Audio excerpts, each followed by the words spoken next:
So why Einstein?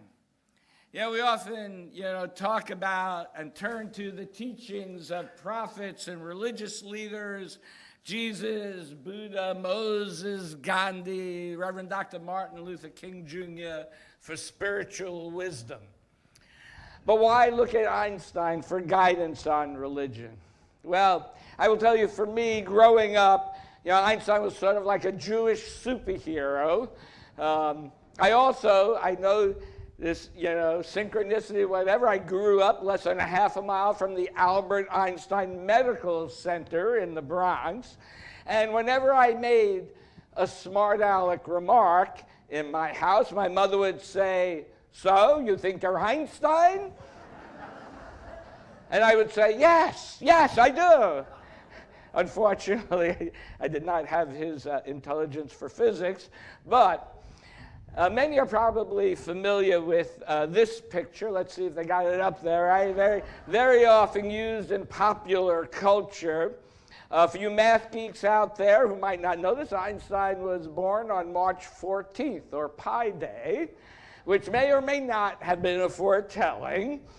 Einstein was raised in a non-traditional Jewish household. He actually attended Catholic school as a youngster and at the same time was trained privately in the customs and culture of Judaism. While working as a patent clerk, he came up with his formalized theory of relativity, which to this day is still a foundation of physics. In 1999, leading physicists voted Einstein the greatest physicist ever, and he was named Person of the Century by Time magazine. I don't really know what that's worth, but it's still something.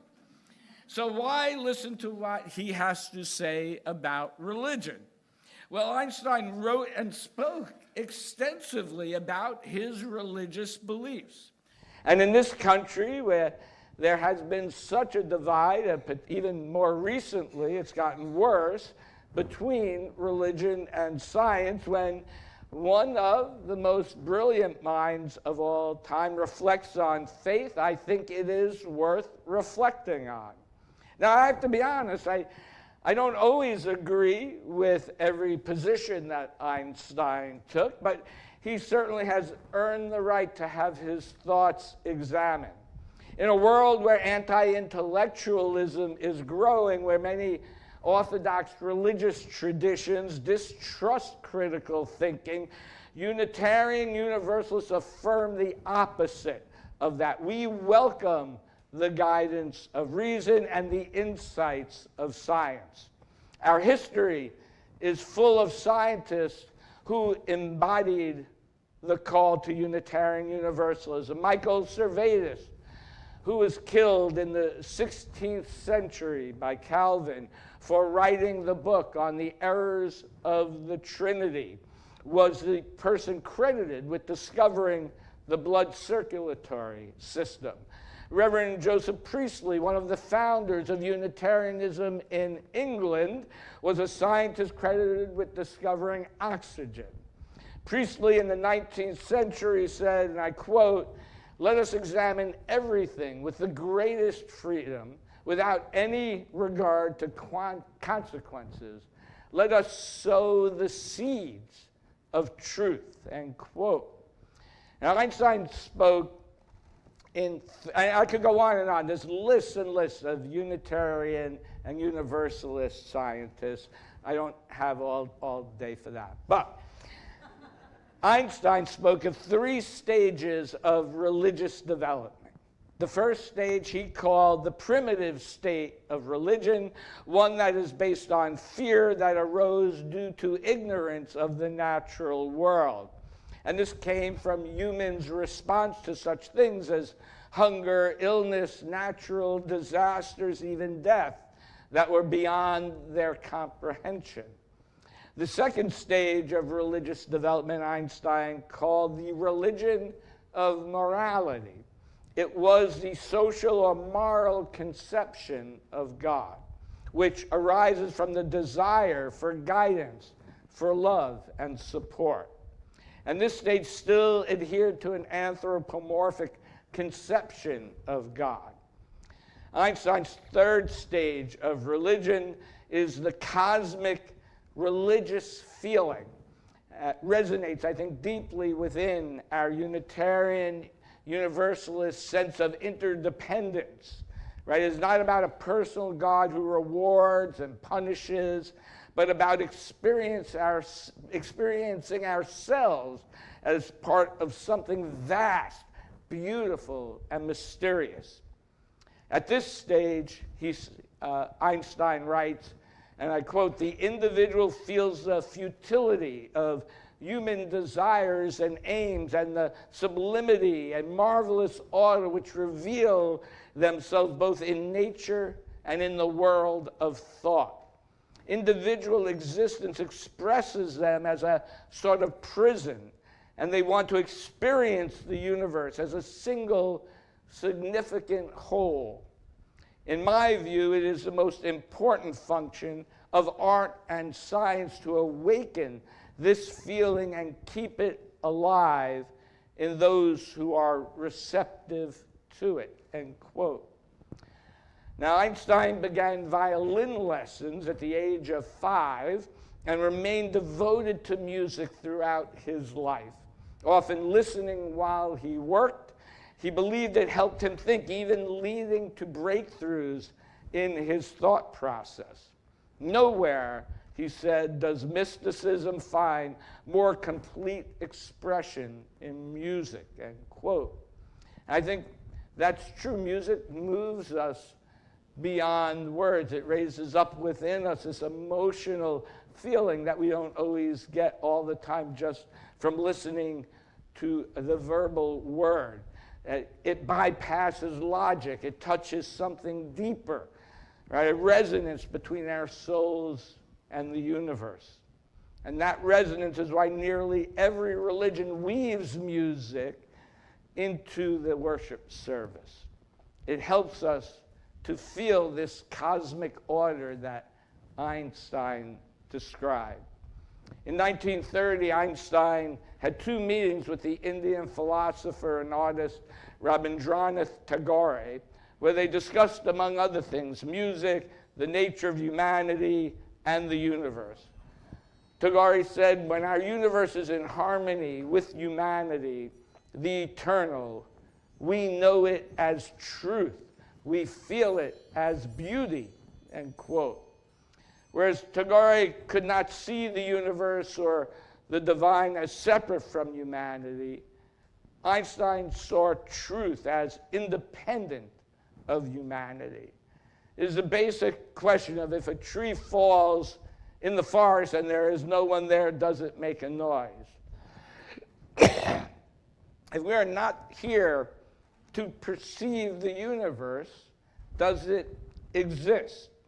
And although we may perceive the universe differently, both Einstein and Tagore agreed that in our uncertainty we are striving to reconcile our individual perception with some ultimate truth of reality.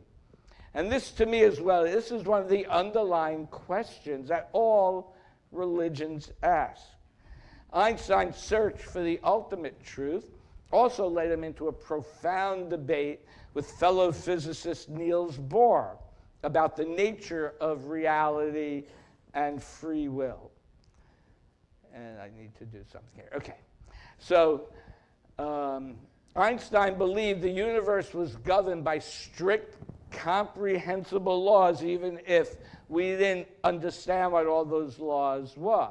To Einstein, randomness was only a sign of incomplete knowledge. God does not play dice with the universe, Einstein famously declared. Bohr counted that quantum mechanics shows reality is inherently uncertain, that chance is not ignorance, but a fundamental part of nature itself. And Bohr famously replied to Einstein, "Stop telling God what to do."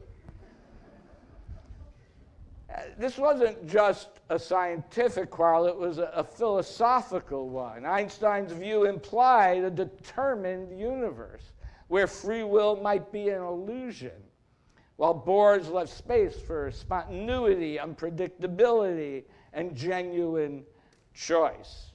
Their disagreement reminds us that science, like religion, wrestles with the deepest questions of existence. Are we actors following a cosmic script, or participants shaping the very story itself? Einstein and Bohr never, of course, resolved the question, and perhaps we never will, although I think this will be a great service for a topic later in the year or next year. But the conversation itself reveals how science and spirituality often circle the same mysteries. We don't think of it that way, but science as well is very much faith-based, striving to reconcile theories with some ultimate truth of reality. Einstein had a vision of how the universe functioned, and then he tried to prove it. Right? He didn't just do some calculations that built upon one another, and then one day in a final equation it gave him the answer. Right? He had as deep a revelation as did any mystic.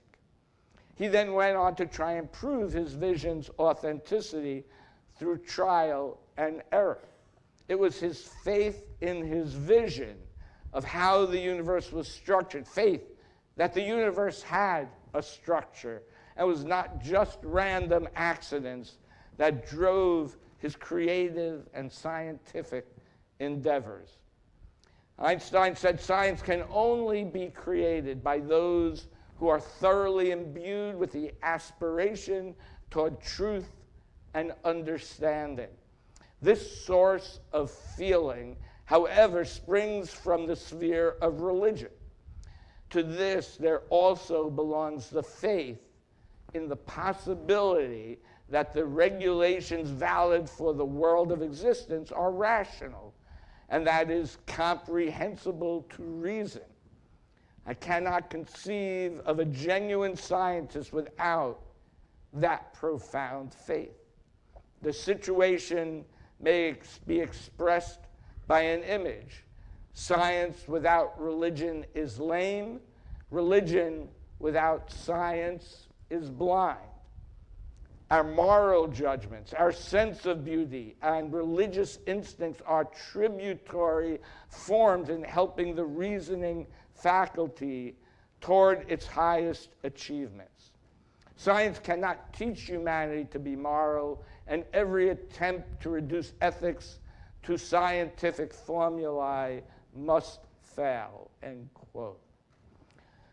So to show the gap between scientific achievement and ethical responsibility, I would point towards Einstein's own action in regard to the atomic bomb. Einstein was an ardent advocate for social justice and pacifism during his lifetime. And yet he wrote a letter to President Roosevelt during World War II encouraging him to develop what would become the atom bomb. Now, although he had very little to do with the creation of the bomb itself, this letter did move Roosevelt to accelerate the study of the technology that Einstein highlighted. There are many stories about how he was impacted by Einstein in this decision. And so in November 1954, 5 months before his death, Einstein said, and I quote, "I made one great mistake in my life when I signed the letter to President Roosevelt recommending that atom bombs be made. But there was some justification, the danger that the Germans would make them," end quote. And that right there is the ultimate question of ethics, right? Justification for doing something that we may believe is immoral. How often are we faced with these type of decisions in our daily lives every day? Does the end justify the means, or are the means an end in themselves? Science cannot teach us this. It is in our actions that we determine morality. And if those actions are in harmony with the universe, we can experience this cosmic religion.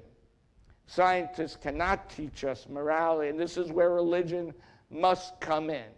Unitarian Universalism, our tradition counsels us against the idolatries of the mind as well as the spirit.